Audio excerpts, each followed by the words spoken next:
The president is going to have to return to the States at some point, and to talk with me about the new power arrangement he faces in Washington is Chicago Sun-Times Washington Bureau Chief and Politics Daily columnist Lynn Sweet. Hello, Lynn. Hi, John. Tell me what you think. I mentioned the mid-course correction that the president talked about. How do you see that shaping up? I see it shaping up as having to deal with a Congress that's going to be antagonistic. They will have to rejigger their legislative organization to play defense instead of offense. They will probably be the subject of a series of investigations.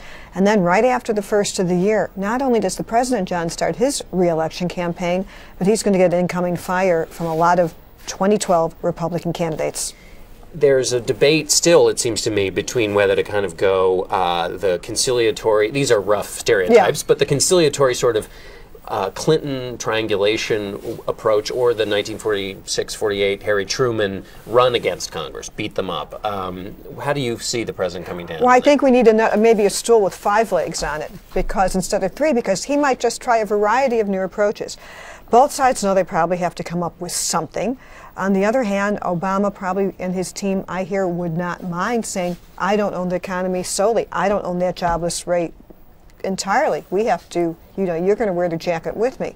So I think the retooling won't just be on one front. They will think of a variety of things, from some issues where they actually can forge a compromise or make it clear better than they ever have that they haven't, and demand that some Republican votes come on some issues in a way that didn't work in the last 2 years, and then figure out how they're doing it while preparing for the re-elect. What's your sense of a reshuffling, not necessarily because of the election shellacking, as the president called it, but also because after 2 years, right, a lot of these folks are tired. They want to get back to Chicago. Some of them, David Axelrod, wants to get to work on the re-election campaign, right, in earnest. So what's your sense of the kind of internal mood? My sense is that some people are tired because they haven't stopped this for years, but there's going to be a change because some of the people didn't pledge ever to be there for 4 years. You're going to have some more changes, I hear, in the economic team. Obviously, the communications team, some of it will have to be split up to communicate on the re-elect front. I wouldn't be surprised if you even have a cabinet member or 2 turnover. The president, when he was in India, you've known him for a long time, he mentioned Gandhi in his speech.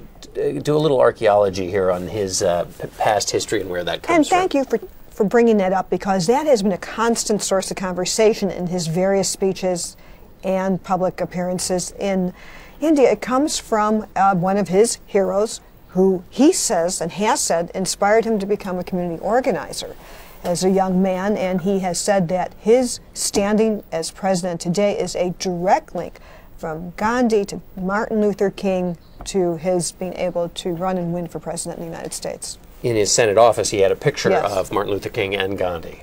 He did, and I remember the office, actually, when he was a senator, has far more personal things in it than the Oval Office does now, which is just an interesting aside. There are a lot of things that you could point to that were important to him on it. But he has constantly said that he stands on the shoulders of men who came before him, with Gandhi being one of them. Of course, his message in India of development and high-tech and jobs is not necessarily the Gandhi that Indians knew, with his more village-based philosophy for what he saw as the emerging India. A little different vision, but perhaps the same underlying message: peace, democracy, and have this inspiring message that has been handed down. Obama comes full circle and bringing it back to India. Now, last final question, which is in terms of Obama's retooling. Yes. I wondered what, we saw him during the campaign. He would get into these moments where things looked like they were in dire shape, and then he would give a new speech, a new message. He's talked a lot about his communications problems in selling this. A lot of people would argue you can't communicate over a bad economy. What's your sense of how he tweaks or changes the stagecraft of his presidency, the way he did sometimes on the campaign trail?